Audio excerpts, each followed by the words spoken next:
Bismillahirrahmanirrahim. Assalamualaikum warahmatullahi wabarakatuh. Perkenalkan, nama saya Firman Fitrianto. Saya dari kelompok 10 Ilmu Akidah dan Tauhid. Anggota saya berjumlah 3 orang. Yang pertama itu ada saya sendiri, yang kedua ada Rian Ardiansyah, yang ketiga ada Abdul Ghani Fatahillah.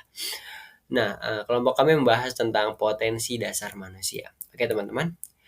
Seperti yang kita ketahui, kita itu hidup di dunia pastinya dengan tujuan yang jelas. Tidak mungkin kita hidup di dunia tidak memiliki tujuan gitu. Nah, kita diciptakan di dunia tentunya untuk mempersiapkan bekal kita untuk kehidupan yang lebih kekal, yaitu kehidupan akhirat, kehidupan yang lebih panjang, kehidupan yang mungkin lebih istimewa dibandingkan dunia ini. Nah, oleh karena itu, kita sebagai manusia diberikan amanah oleh Tuhan kita yang menciptakan kita, yaitu Allah Subhanahu wa taala, untuk terus memperbanyak ibadah, untuk terus berbuat baik, yaitu tentunya tujuan khususnya itu mempersiapkan bekal kita untuk kehidupan yang kekal nanti di akhirat.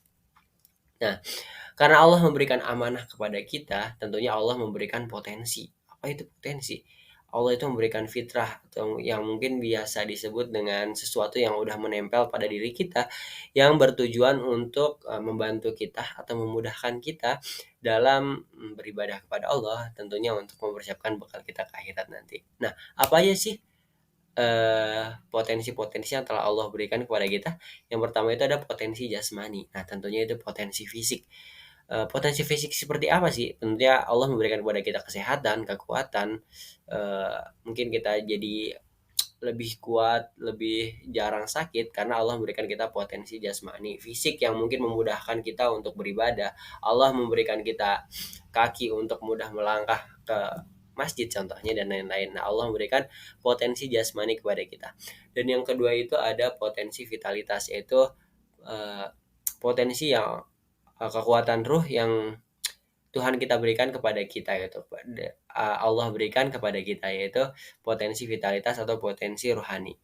Dan yang ketiga itu ada potensi nalar. Nah, apa sih potensi nalar ini? Potensi nalar ini berfungsi untuk memudahkan kita ketika kita ingin menuntut ilmu, ketika kita ingin memiliki pemahaman yang lebih luas. Intinya potensi nalar ini Allah berikan kepada kita untuk kita terus menuntut ilmu dan memudahkan kita dalam belajar. Dan yang terakhir ada potensi hati. Nah, apa sih potensi hati ini?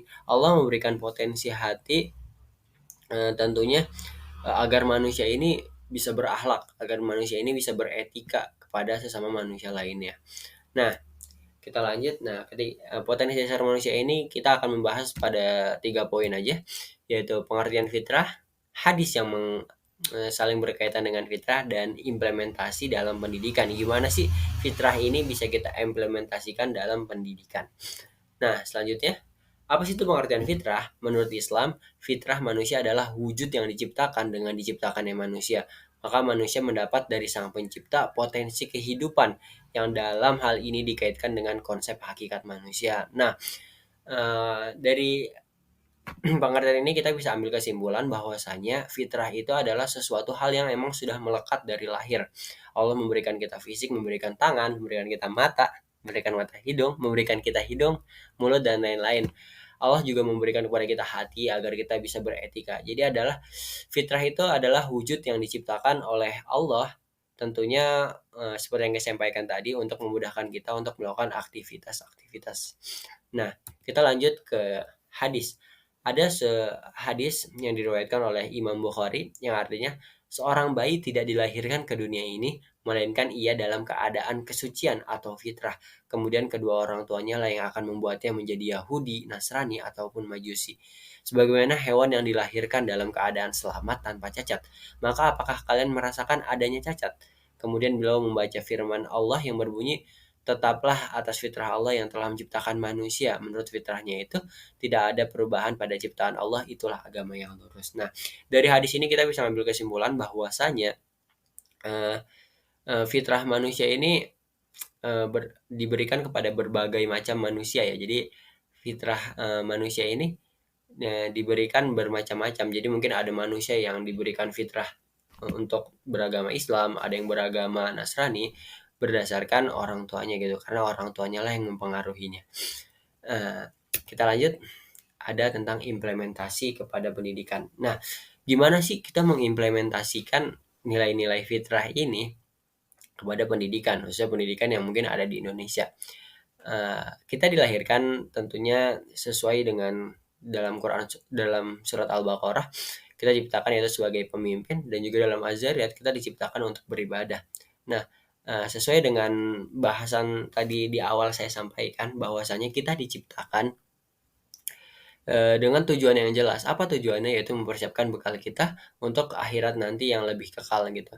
Nah, gimana kita mengimplementasi kepada pendidikan? Nah, gimana caranya supaya nilai-nilai fitrah yang Allah berikan itu seperti tangan untuk menulis dan mata untuk melihat, mulut untuk membaca itu bisa dipahami oleh peserta didik atau para siswa gitu. Gimana caranya mereka bisa menanamkan nilai ketauhidan dalam pendidikan mereka, dalam pembelajaran mereka. Itu aja teman-teman semua. Jadi pada intinya potensi dasar manusia itu adalah suatu amanah yang diberikan oleh Allah Subhanahu wa taala. Eh, Amanah yang benar-benar pastinya akan dipertanggungjawabkan di akhirat nanti.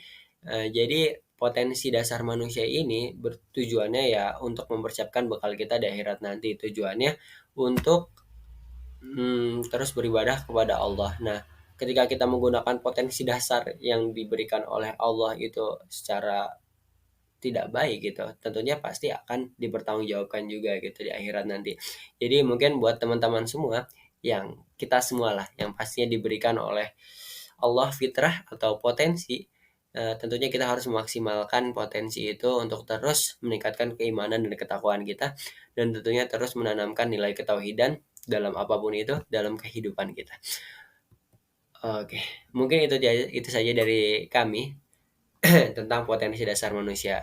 Mohon maaf apabila ada kesalahan. Sekian, wabillahi taufiq hidayah. Wassalamualaikum warahmatullahi wabarakatuh.